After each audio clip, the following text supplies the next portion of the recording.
नमस्कार, मी Shruti Rahul. News top 9 या बुलेटिनमध्ये आपलं स्वागत करते. गोपीचंद पडळकर यांच्या जयंत पाटलांवरील वक्तव्यानंतर राजकीय वर्तुळातून जोरदार प्रतिक्रिया उमटलेल्या आहेत. मोर्चे निघालेले आहेत. मुख्यमंत्र्यांनी सुद्धा या संदर्भात काही सूचना केल्या आहेत. जाणून घेऊयात या संदर्भात. सुरुवातीलाच शरद पवारांचा मुख्यमंत्री देवेंद्र फडणवीसांना फोन. बेताल वक्तव्य करणाऱ्या नेत्यांना आवरा, अशी टीका करणं योग्य नाही. पडळकरांनी जयंत पाटील यांच्यावर केलेल्या वक्तव्याचा पवारांकडून निषेध. मुख्यमंत्री फडणवीसांकडून गोपीचंद पडळकरांना समज भविष्यात चांगला नेता व्हायचं असल्यास अशा प्रकारची विधानं करणं योग्य नाही. फडणवीसांचा पडळकरांना सल्ला. तुम्हाला भविष्यात चांगला नेता म्हणून मोठी संधी आहे, त्याच्यामुळे तुम्ही आपण बोलत असताना त्याचे काय अर्थ निघतील अशा प्रकारचा विचार केला पाहिजे, हा सल्ला मी त्यांना दिला आहे. वादग्रस्त वक्तव्य न करण्याच्या मुख्यमंत्री फडणवीसांच्या फोनवरून सूचना. मी सूचनांचं पालन करेन. गोपीचंद पडळकर यांची प्रतिक्रिया.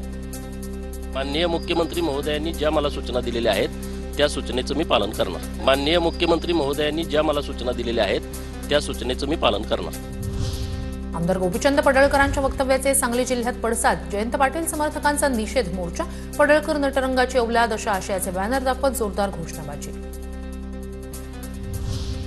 जयंत पाटील हा राजाराम बापू पाटील यांची औलाद वाटत नाही, काहीतरी गडबड आहे. गोपीचंद पडळकर यांनी सगळ्याच मर्यादा ओलांडल्या तर जयंत पाटलांकडून पडळकरांच्या वक्तव्यावर प्रतिक्रिया देण्यास नकार. कार्यकर्ते संतप्त व्हायचे, दुसरं काही नाही. तुम्हीच बोललं पाहिजे.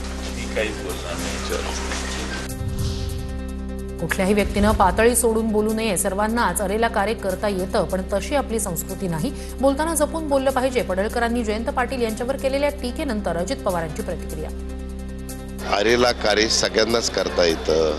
सगळ्यांनी याबद्दल निश्चितपणे काही बंधनं पाळलीच पाहिजे.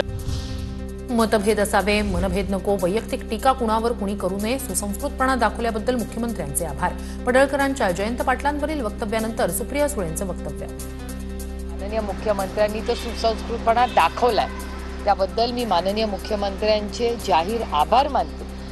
त्यांच्या टीममधल्या लोकांनी कसं वागायचं, आता त्याची अकाउंटेबिलिटी माननीय मुख्यमंत्र्यांनाच याचं उत्तर असेल.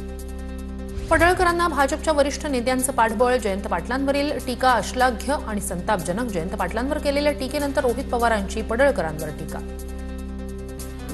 कुठून तरी नाही तर कोणाचा तरी हा वरदास्त असल्यामुळे त्यांचा अहंकार हा वाढलेला आपण सर्वांनी बघितलेला आहे. त्यामुळे भाजपचे जे प्रमुख नेते त्यांनी तरी त्यांचा कान तिथं धरावा. पडळकरांनी वैयक्तिक टीका करताना तोल सांभाळायला हवा. पडळकरांच्या वक्तव्याचा आम्ही समर्थन करत नाही. भाजपच्या प्रवक्ते नवनाथ बन यांनी केलं स्पष्ट. निश्चितपणे राजकारणामध्ये आपण आपलं वक्तव्य करत असताना अशा पद्धतीनं कुणावर वैयक्तिक टीका करताना थोडासा विचार केला पाहिजे. गोपीचंदजी पडळकर यांनी जे वक्तव्य केलं त्याचं समर्थन आम्ही करत नाही.